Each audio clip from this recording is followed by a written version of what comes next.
பாகிஸ்தானே ஏவுகணை அனுப்பினாலுமே வானிலையே தடுக்கக்கூடிய இந்தியாவின் பாதுகாப்பு கவசம் ஆக்டிவேட் ஆகியிருக்கு. என்னன்னு தெரிஞ்சுக்க இந்த வீடியோவை ஃபுல்லா பாருங்க. அண்டை நாடுகளான பாகிஸ்தான் மாதிரியான நாடுகள்ல வான்வெளி அச்சுறுத்தல்களை திறம்பட எதிர்கொள்றதுக்காக இந்தியா தன்னுடைய ஆகாய பாதுகாப்பு அமைப்பை தொடர்ச்சியா வலிமைப்படுத்திக்கிட்டே வந்துட்டு இருக்கு. அதிநவீன ஏவுகணை அமைப்புகள் மட்டுமில்லாம ரேடார், அதே மாதிரி கட்டளை மையங்கள் கொண்டிருக்கக்கூடிய இந்திய அமைப்பு, எதிரி விமானம், ட்ரோன், அதுக்கு அடுத்ததா ஏவுகணைகளை அழிக்கக்கூடிய திறன் கொண்டிருக்கக்கூடிய அமைப்பு இந்தியாவின் பாதுகாப்பை மேம்படுத்துறதுக்காக உருவாகி இருக்கு.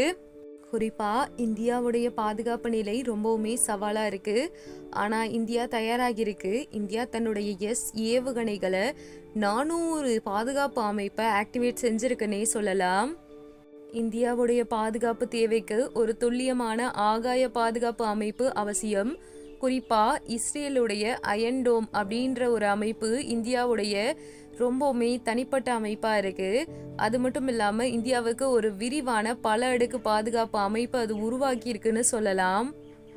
அதே மாதிரி பாகிஸ்தான் மற்றும் சீனாவுடைய குறுகிய தூர பாலிஸ்டிக் ஏவுகணைகள், நீண்ட தூர ராக்கெட்டுகள், இது எல்லாம் சேர்ந்து இந்திய எல்லைக்கு அருகில் இருக்கக்கூடிய நகரம், கிராமங்களுக்கு அச்சுறுத்தல் கொடுக்கக்கூடியதா இருந்துச்சுன்னா சில 300 கிலோமீட்டருக்கு அதிகமான வரம்பை கொண்டதாகவும் இருக்கும்.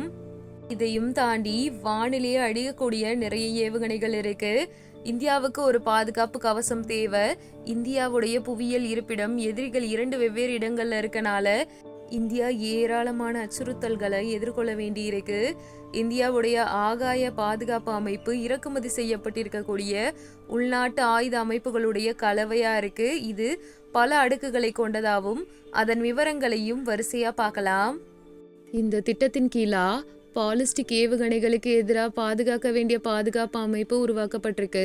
இதுக்காக 2 அடுக்கு இடைமறிப்பு ஏவுகணைகள் உருவாக்கப்பட்டு எல்லாமே தனித்தனியாக உருவாக்கப்பட்டிருக்குன்னே சொல்லலாம்.